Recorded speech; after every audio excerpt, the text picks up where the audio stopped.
Hello everyone, स्वागत है आप सभी का इस न्यू वीडियो में।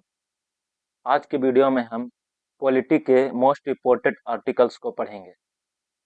तो चलिए बिना समय गवाए शुरू करते हैं। भारतीय संविधान के किस अनुच्छेद में अस्पृश्यता का उन्मूलन, छुआछूत का अंत किया गया है? तो छुआछूत का अंत अनुच्छेद 17 में किया गया है। ग्राम पंचायतों के गठन का प्रावधान किस अनुच्छेद में है? तो ग्राम पंचायत के गठन का प्रावधान अनुच्छेद 40 में है। समान नागरिक संहिता यूनिफॉर्म सिविल कोड का संबंध किस अनुच्छेद से है? तो यूनिफॉर्म सिविल कोड का संबंध अनुच्छेद 44 से है। भारत के राष्ट्रपति पर महाभियोग इम्पीचमेंट चलाने की प्रक्रिया किस अनुच्छेद में है? राष्ट्रपति पर महाभियोग चलाने की प्रक्रिया अनुच्छेद 61 में है। राष्ट्रपति की क्षमादान शक्ति किस अनुच्छेद के तहत आती है? तो ये आती है अनुच्छेद 72 के तहत। भारत का महान्यायवादी किस अनुच्छेद से संबंधित है? तो भारत का महान्यायवादी अनुच्छेद 76 से संबंधित है। संसद के दोनों सदनों की संयुक्त बैठक ज्वाइंट सिटिंग का प्रावधान किस अनुच्छेद में है? तो ज्वाइंट सिटिंग का प्रावधान अनुच्छेद 108 में है। धन विधेयक मनी बिल की परिभाषा किस अनुच्छेद में दी गई?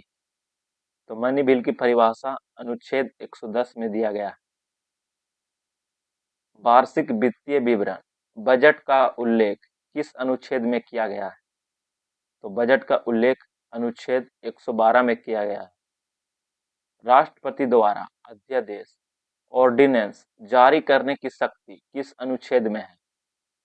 तो ऑर्डिनेंस जारी करने की शक्ति 123 में है, अनुच्छेद 123। भारत के नियंत्रक एवं महालेखक परीक्षक CAG कैग का पद किस अनुच्छेद में वर्णित है? तो कैग का पद अनुच्छेद 148 में वर्णित है। राज्यों के राज्यपाल को अध्यादेश जारी करने की शक्ति किस अनुच्छेद में प्राप्त है? तो राज्यों के राज्यपाल अध्यादेश जारी करने का शक्ति अनुच्छेद 213 में है। वित्त आयोग फाइनेंस कमीशन का गठन किस अनुच्छेद के तहत किया जाता है? तो ये किया जाता है अनुच्छेद 280 के तहत। संपत्ति के अधिकार राइट टू प्रॉपर्टी को अब किस अनुच्छेद में रखा गया है? तो अब रखा गया है 300 का ए में। अखिल भारतीय सेवाओं में जैसे IAS IPS का उल्लेख किस अनुच्छेद में है? इसका उल्लेख अनुच्छेद 112 में है। निर्वाचन आयोग इलेक्शन कमीशन का प्रावधान किस अनुच्छेद में है? तो निर्वाचन आयोग का प्रावधान अनुच्छेद 324 में है। संघ की राजभाषा हिंदी का उल्लेख किस अनुच्छेद में है? तो हिंदी का उल्लेख अनुच्छेद 343 में है। राष्ट्रीय आपातकाल नेशनल इमरजेंसी किस अनुच्छेद के तहत लगाया जाता है? तो नेशनल इमरजेंसी अनुच्छेद 352 के तहत लगाया जाता है। राज्यों में राष्ट्रपति शासन किस अनुच्छेद के तहत लगाया जाता है? तो प्रेसिडेंट रूल 356 के तहत लगाया जाता है। वित्तीय आपातकाल फाइनेंशियल इमरजेंसी का प्रावधान किस अनुच्छेद में है? फाइनेंशियल इमरजेंसी का प्रावधान अनुच्छेद 360 में है। संविधान संशोधन की प्रक्रिया किस अनुच्छेद में है? तो संविधान संशोधन की प्रक्रिया अनुच्छेद 368 में है। विधि के समक्ष समता इक्वलिटी बिफोर लॉ किस अनुच्छेद में है? तो यह है विधि के समक्ष समता अनुच्छेद 14 में। 6 से 14 वर्ष के बच्चों के लिए शिक्षा का अधिकार किस अनुच्छेद में है? 6 से 14 वर्ष के बच्चों के लिए शिक्षा का अधिकार आर्टिकल 21 का ए में है। कार्यपालिका से न्यायपालिका का पृथक्करण किसमें है? तो कार्यपालिका का न्यायपालिका से पृथक्करण अनुच्छेद 50 में है। मौलिक कर्तव्य फंडामेंटल ड्यूटीज किस अनुच्छेद में शामिल है? तो मौलिक कर्तव्य यानी कि फंडामेंटल ड्यूटीज अनुच्छेद 51 का ए में शामिल है। भारत का उपराष्ट्रपति राज्यसभा का पदेन सभापति होगा, यह किस अनुच्छेद में है? तो यह है अनुच्छेद 64 में। मंत्रिपरिषद सामूहिक रूप से लोकसभा के प्रति उत्तरदायी होंगे, यह किस अनुच्छेद में है? तो यह अनुच्छेद है 75 का सब क्लोज 3 में। लोकसभा की संरचना किस अनुच्छेद में है? तो लोकसभा की संरचना अनुच्छेद 81 में है। उच्च न्यायालय की रिट जारी करने की शक्ति किस अनुच्छेद में है? उच्च न्यायालय रिट जारी कर सकता है आर्टिकल 226 के तहत, जबकि सुप्रीम कोर्ट जारी करता है आर्टिकल 32 के तहत। Doctor B R. अम्बेडकर ने किस अनुच्छेद को संविधान की आत्मा कहा था? तो ये कहा था आर्टिकल 32 को। संविधान के किस अनुच्छेद में भारत को राज्यों का संघ यूनियन ऑफ स्टेट कहा गया है? तो ये कहा गया है अनुच्छेद 1 को।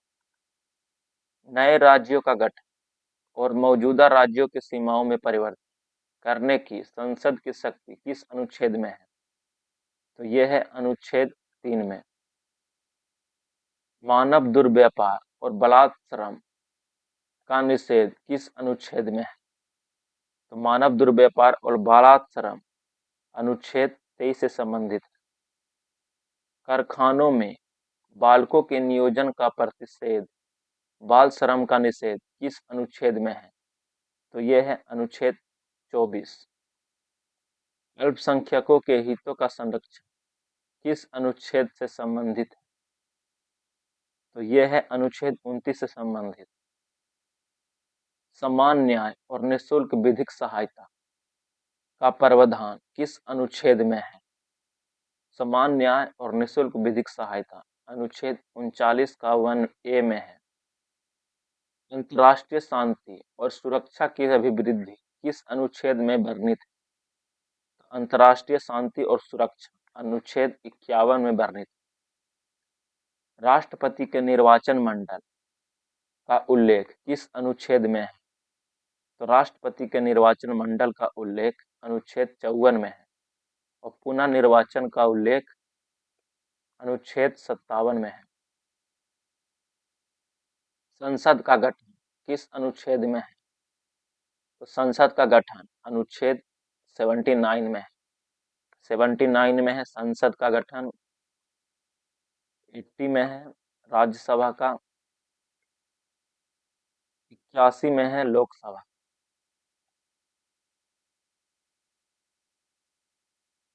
राज्यसभा की संरचना किस अनुच्छेद में है? तो राज्यसभा की संरचना अनुच्छेद 80 में है। संसद की बैठक के लिए गणपूर्ति यानी कोरम 1/10 सदस्य किस अनुच्छेद में तय की गई है? तो ये किया गया है अनुच्छेद 100। सर्वोच्च न्यायालय एक अभिलेख न्यायालय होगा, यह किस अनुच्छेद में है? तो यह है अनुच्छेद 129 में। अगर आपको कंटेंट अच्छा लगता है और वीडियो पसंद आता है, एक लाइक और शेयर जरूर करें, साथ में सब्सक्राइब भी कर लें। राष्ट्रपति की सुप्रीम कोर्ट से सलाह लेने की शक्ति किस अनुच्छेद में है? तो यह है अनुच्छेद 143 में। विधान परिषद का सृजन या समाप्ति किस अनुच्छेद के तहत होती है? तो ये होती है अनुच्छेद 169 के तहत। अंतर्राज्यीय परिषद का गठन किस अनुच्छेद में है? तो यह है अनुच्छेद 263 में। भारत की संचित निधि का उल्लेख किस अनुच्छेद में है? तो भारत की संचित निधि का उल्लेख अनुच्छेद 266 में है। भारत की आस्मिकता निधि किस अनुच्छेद में है? तो भारत की आस्मिकता निधि अनुच्छेद 267 में है। संघ और राज्यों के लिए लोक सेवा आयोग यूपीएससी एसपीएससी का प्रावधान किस अनुच्छेद में है? तो इसका प्रावधान अनुच्छेद 315 में है। लोकसभा और विधानसभा में वयस्क मताधिकार एडल्ट सफरेज किस अनुच्छेद के तहत है? तो यह है अनुच्छेद 326 के तहत। लोकसभा में अनुसूचित जातियों और जनजातियों SC या ST के लिए सीटों का आरक्षण किस अनुच्छेद में है? इसका जवाब आपको कमेंट बॉक्स में बताना है और साथ में ये भी बताना है कि 50 में से आपने कितना सही किया। आज के लिए इतना ही, मिलते हैं आपसे अगली वीडियो में।